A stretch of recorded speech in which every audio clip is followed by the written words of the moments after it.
How to schedule WhatsApp message on Android. Welcome back to the channel, and let's start with this video. For this, you'll be needing an external application. So for that, open up your Play Store. Search for WhatsApp SMS Scheduler. Now you can download any of this application. I'll be selecting this one.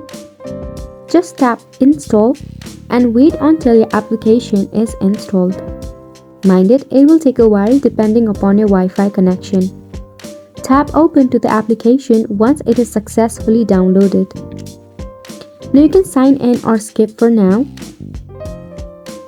Now right here, tap on the plus sign icon and select WhatsApp. Select your schedule type. Select contact if it's for message.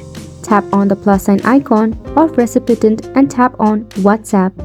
Select check requirements and select enable accessibility.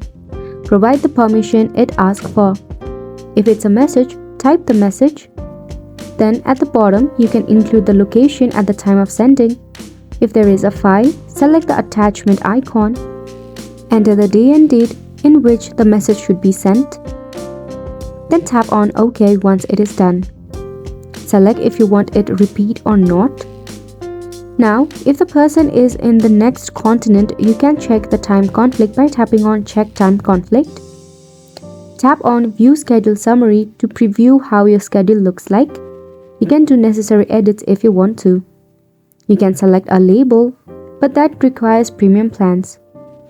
Then you can also toggle on if it should ask you before sending or not.